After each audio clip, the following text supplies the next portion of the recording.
from the station working for you. This is WRTV News at 11, streaming now. A disaster emergency is now declared in Monroe County as communities begin to assess and repair damage caused by severe weather. That includes in Bloomington, where flooding slammed famed Kirkwood Avenue. The costly cleanup is shutting down some businesses just as they fully reopen from pandemic restrictions. Yeah, WRTV's Cornelius Hawker talked to a longtime local shop owner who admits he isn't sure where to go from here. The Ritz Hair Studio has been a staple in Bloomington for decades. It's been in our family over 40 plus years. My uncle was a barber here for 46 years, and he's had that, and then my great uncle had it before that. That's Trevor Werner, who's now grappling with the possibility of not being able to continue the family tradition. We can only keep on adding to our credit cards, and to that point, it's like, you know, some people have to just give up. While trying to bounce back from the pandemic, flash flooding has put a halt to that recovery. And all Trevor and his husband David could do is watch the water rushing by on their security cams, getting into their salon they had just remodeled.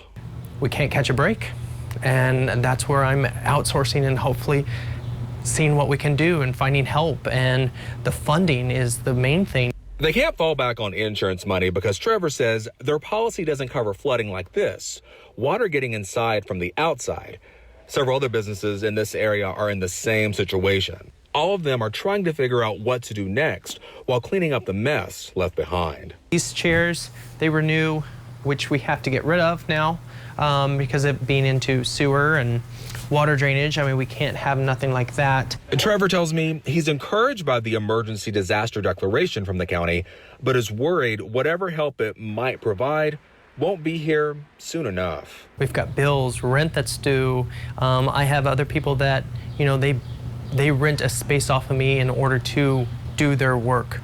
I mean, I've had so many people, you know, say, Trevor, you're a Bloomington icon. Don't give up. Do not give into this. Don't give up. Well, I mean, we can only carry so many burdens before something starts cracking. Working for you in Bloomington, Cornelius Hawker, WRTV. Well, Monroe County officials are urging anyone who has damage from last weekend's severe weather to report it. They are putting together a website to help with the process. The sooner they can get all that information, the sooner they can ask for the financial help from the state and federal government. The Red Cross shelter at Bloomington North High School will close by 8 o'clock tomorrow morning. The organization says it will be on standby to reopen the shelter if more storms or flooding force people out of their homes. Well, now to the forecast as we take a live look at Victory Field in downtown Indianapolis. Rain is not a problem here tonight, but Kevin, Bloomington was definitely hit pretty hard by those storms over the weekend, and it seemed like a pretty big month. At one point, Friday night into Saturday morning, they had 3 inches of rain in a 45-minute period. This is the monthly total, 7.5 inches of rain in Bloomington. It is a quiet night for all of Indiana. 66, the current temperature in Indy, 5 degrees cooler in Kokomo, 63 right now and partly cloudy in Bloomington. Light north wind, clearing skies, low humidity, all adds up to a cool morning. Upper 40s to around 50. Don't think you need to dress in layers, but you will be kind of invigorated by these cooler temperatures first thing in the morning. Generally lower to middle 50s in the southern portion of the state. We'll call it feels great for the humidity level tomorrow. How long will we hold on to these comfortable temperatures and low humidity, and when some heavy rain potential will return to the state? See you soon, Kevin. Butler University is the most recent Indiana school to require COVID-19 vaccinations for students, faculty, and staff this fall. The school will relax pandemic-era policies for vaccinated individuals and return to full capacity face-to-face instruction along with other in-person activities. WRTV's Amber Grigley caught up with students and the university to learn more about this decision. I think that it was a decision that made sense for this campus. A decision that came a bit as a surprise. I don't really like, forcing anybody to do it, but I think it was for the right reasons and, for the safety of the students. Though Butler University says it was necessary to get things back on track. We have the intention of being fully open, 100% capacity in the classrooms, no mask, really lifting all of the restrictions and requirements that we've had the past year. And we just felt like making sure that everybody was vaccinated was the responsible and healthiest and safest thing to do. I think it will help the majority. I know that there's probably a few people who aren't happy with it, but I think all in all that they did a good job with it and that it was a smart decision. Butler University's decision comes after other institutions like Indiana University announced COVID vaccinations would be required for the fall semester. Butler University is a private institution, so we're treated a little bit differently than the taxpayer-funded state institutions, and that we can make decisions like this on our own. I don't know the numbers, but most people I've talked to, it seems, did get vaccinated. Students I spoke with today described the past few semesters as challenging and say it would be nice to get back to a traditional setting. It definitely affected a wide majority of students, and I'm excited. I think everyone's excited to get back to normal, so if this is the way to do it, then I think that students will widely be supportive of it. Now, students, faculty, and staff who are granted an exemption will, of course, have to follow certain safety and health protocols, including regular COVID-19 testing. Working for you, I'm Amber Grigley, WRTV. Oh, people with medical, religious, and strongly held personal convictions are able to request an exemption from Butler's vaccine requirement. Those will be reviewed on a case-by-case basis. The university has also asked for proof of vaccination by August 1st of this year. Indianapolis Mayor Joe Hogsett and Dr. Virginia Kane will discuss the state of the pandemic in Marion County at 10 o'clock tomorrow morning. The mayor's office describes the briefing as a regular update. Well, tonight marks 2 weeks since the City County Council approved relaxing COVID rules. Indoor service at bars and restaurants, entertainment and tourism sites, gyms, fitness studios, and libraries are now operating at 75% capacity. Statewide restrictions ended in April. While that may be frustrating for some Marion County business owners, the co-owner of La Margarita in Fountain Square is not one of them. It's not been all bad. We've learned some lessons and some ways to become more efficient and a better product, I think, too. So, yeah, I mean, as far as the county goes, they're good guidelines for sure, and we want people to be comfortable. And we we're sorry if we haven't moved as quickly as some people would have hoped, but for the most part, people have been really accepting of the way we've moved forward, so that's been good. Marion County health leaders have said they want to wait until 50% of all residents are fully vaccinated before lifting all restrictions. Right now, the county is at 39%. Dr. Christopher Doring with Franciscan Health says data shows vaccines are key in slowing the spread of the virus. In areas where we see high vaccination rates, better compliance with things like masking, even under the current circumstance, we see lower rates of spread of the virus. And the opposite of that is also true. With lower vaccination rates, we're seeing continued, activity of the virus and, increased cases of COVID, including going into the hospitals. Dr. Doring says health officials are looking at new strategies to increase vaccination rates. That includes more one-on-one conversations between clinicians and patients. A local organization is taking extra steps to make vaccines more convenient and accessible in Johnson County. Access Johnson County is offering free rides to COVID-19 vaccine clinics at Johnson County Public Library locations. Branches in Trafalgar, Franklin, and White River are hosting clinics throughout the summer. For a list of dates, times, and locations, just go to pageafterpage.org to schedule free transportation through Access Johnson County. Just call this number. It's 317-738-5523 at least 24 hours in advance. The national moratorium on evictions ends next week, and countless Hoosiers are living in fear of ending up on the street.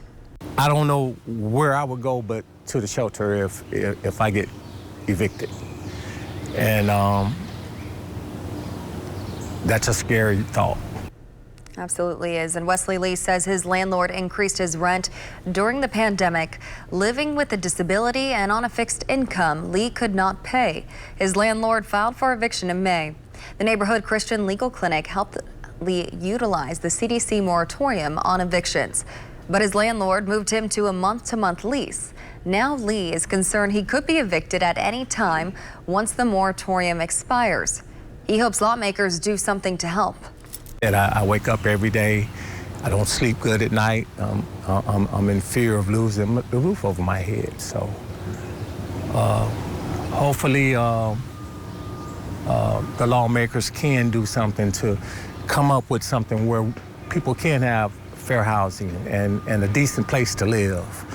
I think that everyone deserves that opportunity. To Tomorrow, state representatives, judges, and other community leaders will hold a forum at the State House to discuss the impacts of the moratorium ending. WRTV will be there. And if you are having a hard time paying rent, you can call 211 and get connected to a rental assistance program available in your county. It appears the North Split closure is still causing problems for drivers. This afternoon, our crew witnessed several cars turning around near a downtown exit. The busy interchange shut down in May for a major construction project that is expected to last 18 months. We're working to learn if the Indiana Department of Transportation plans to take any additional steps to alert drivers to the closure and official detour, which is I-465. The vast majority of our members haven't seen a dime from the $16 billion emergency relief program. Advocates say entertainment venues around the country are still struggling to stay afloat, but not because of the pandemic. Why the survival of those businesses is important for local communities and economies. And a personal announcement from a professional athlete makes history. The message he is sharing for others as he becomes the first openly gay player in the NFL.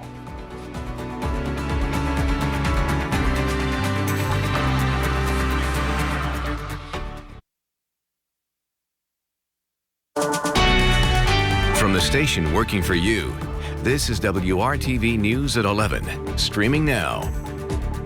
Crushed 2 of the kitchens and 2 tents, and then like all the chairs around. An 8-year-old boy is nursing a broken arm after dodging a fallen tree. It happened during a weekend camping trip to Lieber State Recreation Area in Putnam County. Denise Sanchez-Martinez says her son Robert was sitting around the campfire when the tree fell Saturday, one day after a major storm blew through the area. Wind was pretty strong the night before. I would have to say between the water all back in there and the wind damage, it was kind of odd that it didn't fall during the storm, but the next day and around 5:30 the next day too. It wasn't raining or anything. Denise says the situation could have been much worse. Around 30 people were camping in that area at the time. WRTV has reached out to Lieber State Recreation Area for additional information about the incident. Coming off a very cool day, first day of the work week here. And Kevin, as I understand, this is supposed to be the day that we saw the longest day of sunlight, June 21st? 9:21 is when the sun set. I thought it was a late one.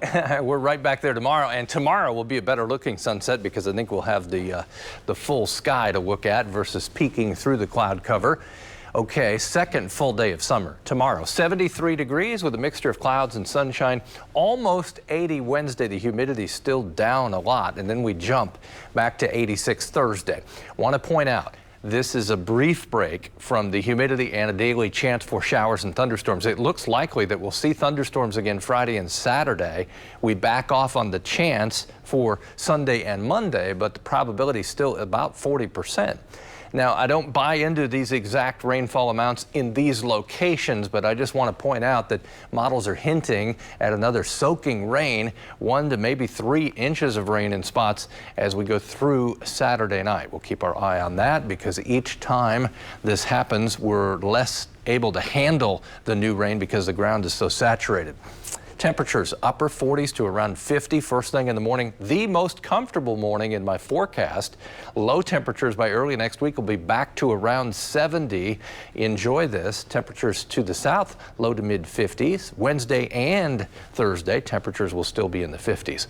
Lots of sunshine in the morning. What happens in the afternoon with the cooler air around, we'll just develop some fair weather cumulus clouds, the kind that you see during the afternoon, and then they disappear again tomorrow night as skies will clear.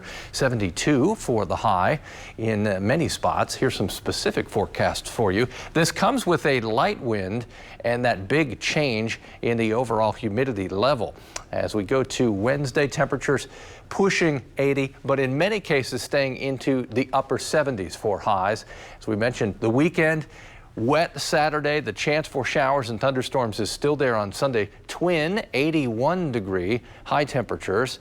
As you look beyond and we get into Thursday, mixture of clouds and sunshine, and Friday 82, and then we mentioned the weekend. Let's look at the 7-day forecast. Temperatures will consistently be generally lower 80s Friday through Monday. Also during that stretch, a daily chance for some showers and thunderstorms. Notice the low Saturday at 70. Looking beyond as we start to think about the 4th of July weekend, June 29th to July 5th from the Gulf Coast into the southern Great Lakes. Below average temperatures expected. So right now, it doesn't look like any big heat wave for us, but out west it does. Mark? All right, Kevin, thank you. IMPD is hiring Hoosiers and making a new push to encourage citizens to consider a job in law enforcement. This week is dedicated to recruitment for the department. The City County Council even declared it Join IMPD Week. Metro Police tells WRTV the latest recruit class is smaller than previous classes and fewer people are applying, which is a national trend. Just don't think that the citizens of Indianapolis right now are looking at IMPD as a place to come and a place to have a wonderful career and give back to their cities. But I want them to know that there is, that we are truly looking. The starting salary has been increased to over $59,000 for a regular recruit and over $75,000 for lateral transfer. Lateral applicants are people who are officers with other law enforcement agencies. Several recruitment events will be held throughout the week, and for more information on that, just go to joinimpd.indy.gov. The Indianapolis Airport Authority is also hiring Hoosiers. Many of the positions are based at Indianapolis International Airport. For more information about that, go to the airport's website. That's ind.com and click on the Work With Us tab. Concerts and live performance halls are slowly starting to rebound, but thousands of struggling music venues across the country are still desperately waiting for funding they've been promised by Congress. Scripps reporter Chris Conte looks at why that money is not getting to those who need it most.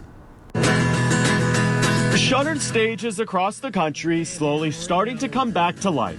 Just to watch him. But Chris Cobb is still looking at a lot of silence. Once the money's gone, we close, and we just get closer every day.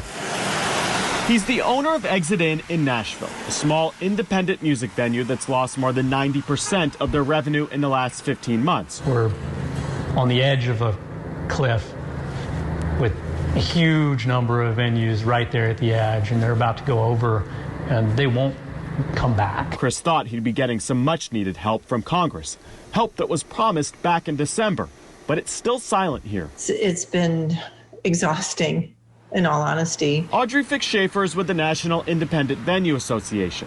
As COVID forced the closure of thousands of music venues across the country, this nonprofit began lobbying Congress hard for help. And they got it in the form of $16 billion in stimulus aid. But there's a problem. Almost 6 months from the passage of the legislation, and still the vast majority of our members haven't seen a dime from the $16 billion emergency relief program. More than 14,000 performance venues across the country have applied for that stimulus aid. Only 90 of them have gotten any money. It's not COVID that's keeping us closed now. It's the fact that the funding hasn't flowed, which is keeping us closed now. And it shouldn't be like this. The Small Business Administration is supposed to be administering the grants. Website errors, though, have plagued the process with trouble. But venues need that money to help hire back staff, place down payments on booking bands. Many can't reopen without it. This industry can't flip on and flip off like a light switch, unfortunately. There's a reason Congress was so eager to help. 12 million people across the country have jobs tied to live events. For every $1 spent on a ticket at small venues, a total of $12 in economic activity is generated within communities, on restaurants, hotels, taxis, and retail establishments. There are so many of the venues and promoters, it's demoralizing, it's frightening because they've exhausted all of the funds that they did have. And living with the shades pulled. Even as Americans begin to return to shuttered stages across the country, not all of them are getting the help they were promised. I'm Chris Conte. And in response to these issues, the Small Business Administration says it has added more staff to help get grant money to music venues. The SBA is also implementing procedures used to help get restaurants PPP funds in an effort to fix the backlog. Coming up, what may come next for universities and student athletes after a potentially game-changing ruling from the Supreme Court.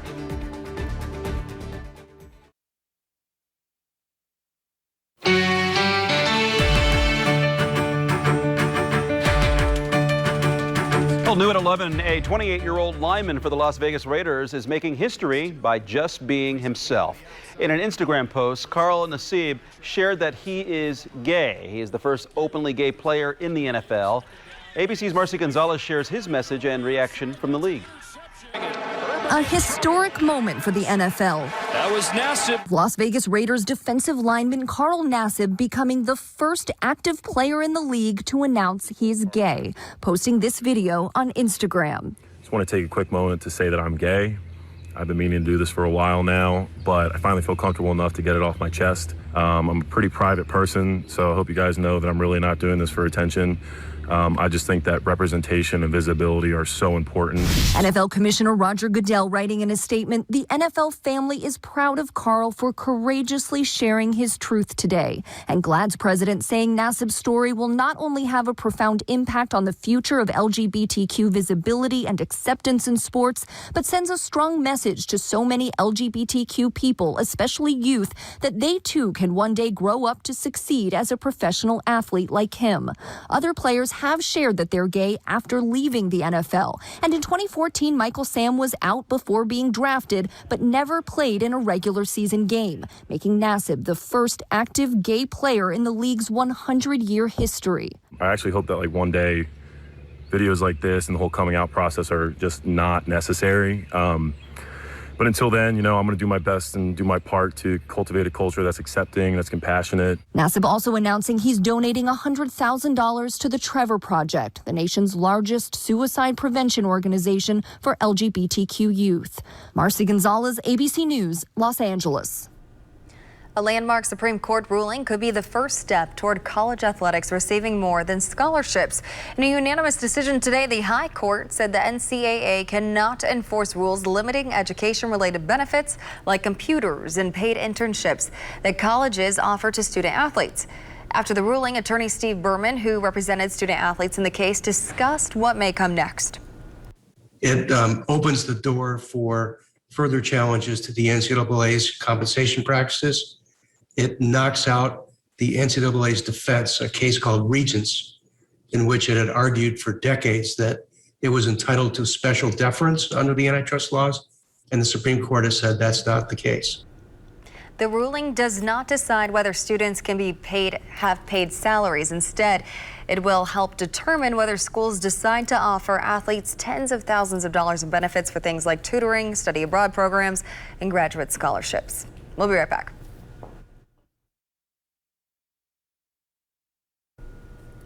Next month, you can go on a wild adventure through Indianapolis. The Indy Downtown Safari will be a new way to enjoy architecture in the city by exploring the stone and metal wildlife throughout the Mile Square. The tours are happening Saturday, July 31st from 10 a.m. to 12:30 p.m. I like that idea. If it's wild, I'm there. Kevin is there. 67 at noon tomorrow, and afternoon high just 73. Sounds good to me. Thanks, Kevin, and thank you for joining us tonight. GMI, head your way at 4:30. Have a good evening, everyone.